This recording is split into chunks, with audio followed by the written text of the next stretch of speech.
KGF chapter 3 की शुरुआत होती है रमिका सेन के पीएम ऑफिस से। रमिका सेन को एक ऑफिसर बता रहा होता है कि पिछले 3 सालों से रॉकी ने विदेशों तक अपना बिजनेस फैला दिया था और इंडोनेशिया और अमेरिका में भी उसने कई इलीगल काम किए थे। इसीलिए इंडोनेशिया और अमेरिका की सिक्योरिटी फोर्स भी रॉकी को पकड़ना चाहती थी, पर अब रॉकी मर चुका है। पर इंडोनेशिया और अमेरिका में रॉकी के इलीगल काम अभी भी चल रहे हैं।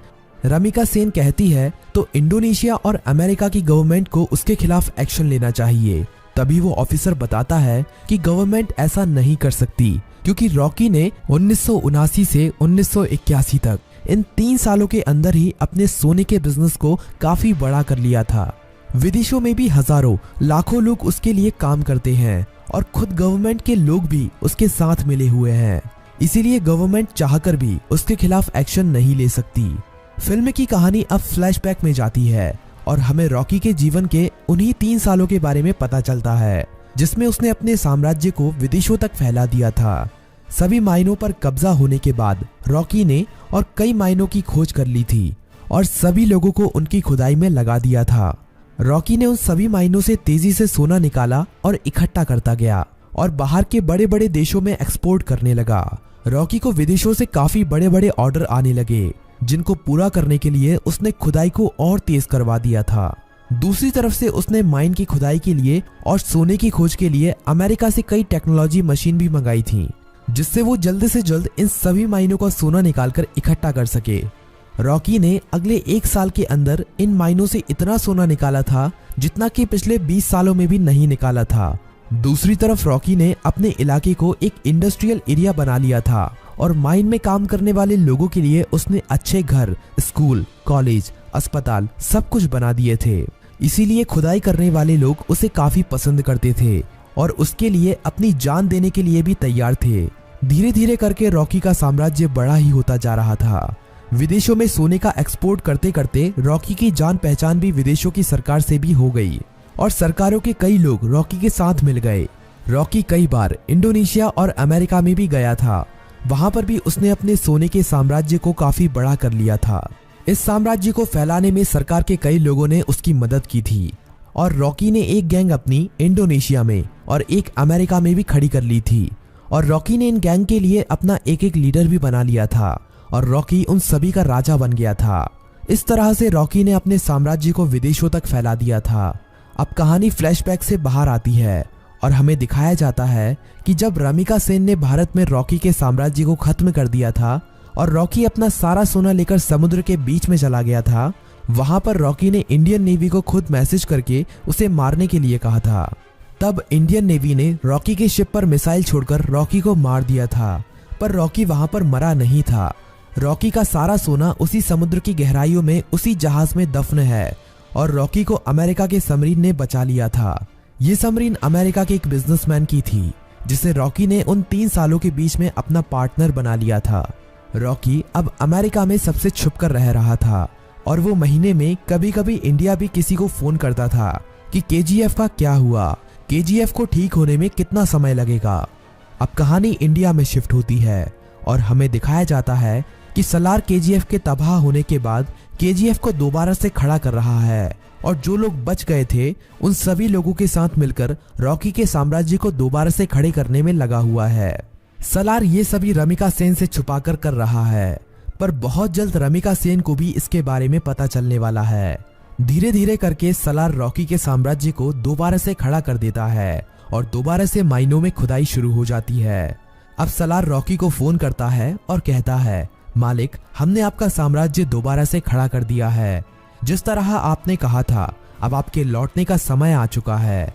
रॉकी कहता है, सलार, तुम्हारे लिए मेरे पास एक काम और है।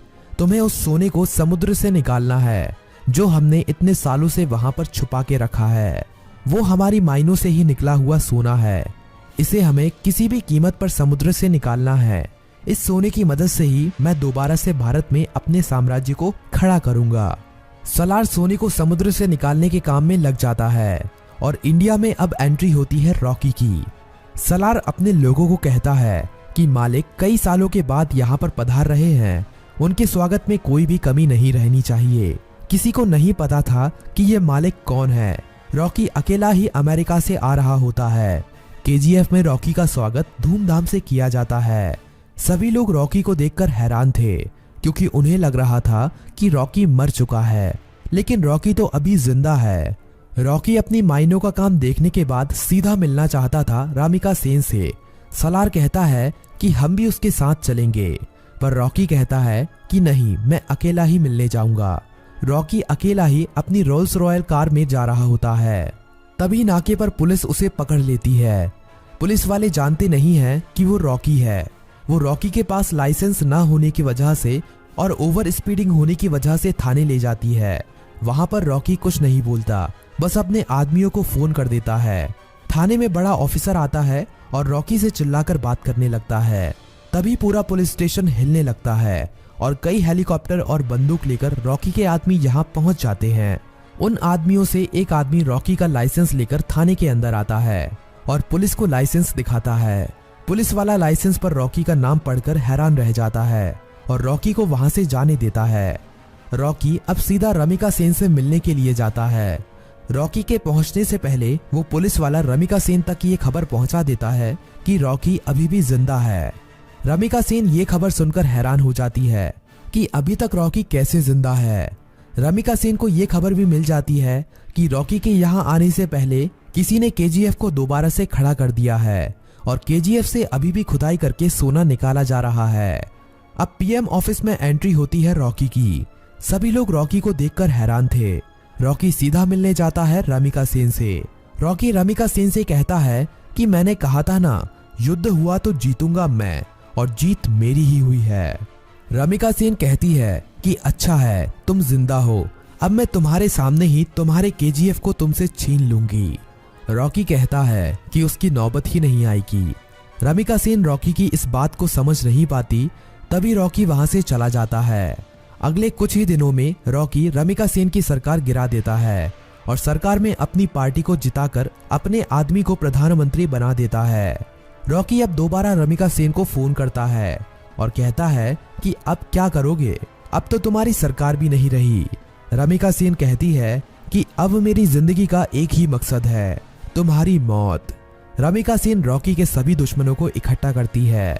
रमिका सेन इनायत खली से भी हाथ मिला लेती है और जितने भी रॉकी के देश विदेश में दुश्मन थे सभी को इकट्ठा करके रॉकी को मारने का प्लान बनाती है। रॉकी को मार पाना आसान नहीं था। रॉकी जितना अकेला खतरनाक था उससे ज्यादा खतरनाक उसके गैंग के लोग थे। रमिका सेन को इंडोनेशिया और अमेरिका की गवर्नमेंट से भी सपोर्ट मिलता है, लेकिन रॉकी जानता था कि रमिका सेन उसके केजीएफ को तबाह करने में अपना पूरा जी जान लगा देगी। रमिका सेन जानती थी कि रॉकी को उसके केजीएफ में घुसकर मार पाना अब काफी ज्यादा मुश्किल हो गया है, क्योंकि अब रॉकी ने अपने केजीएफ में मिसाइलों को रोकने के लिए अपने केजीएफ के चारों तरफ रडार सिस्टम और काउंटर मिसाइल रख दी हैं। अब अगर कोई भी उसके केजीएफ के अंदर घुसने की कोशिश करेगा तो वो मारा जाएगा। रमिका सेन जानती थी कि रॉकी को मारने के लिए उसको केजीएफ से बाहर निकालना पड़ेगा और अकेले रॉकी के मरते ही उसका सारा साम्राज्य खत्म हो जाएगा। इंडिया में अपनी गवर्नमेंट खड़ी करने के बाद इंडिया की गवर्नमेंट रॉकी के लिए एक काफी बड़ी पार्टी रखती है। इस पार्टी में विदेशों के बड़े बड़े बिजनेसमैन, बड़ी बड़ी गवर्नमेंट के लीडर आते हैं। रॉकी की सिक्योरिटी के लिए इस पार्टी में काफी ज्यादा सिक्योरिटी लगी हुई थी। रॉकी पार्टी में पहुंच जाता है। थोड़ा नाच गाना होने के बाद पार्टी में एंट्री होती है रमिका सेन की। रॉकी से थोड़ी बातचीत करने के बाद रमिका सेन कहती है कि अब समय आ गया है कि तुम्हारे साम्राज्य को यहीं पर खत्म कर दिया जाए। पर तभी रॉकी के चारों तरफ हजारों लोग उसके ऊपर बंदूक तानकर खड़े हो जाते हैं। रॉकी की खुद की गवर्नमेंट उसे धोखा दे देती है और विदेशों से आए हुए बिजनेसमैन भी उसकी मौत का तमाशा देखने के लिए वहां पर आए हुए थे।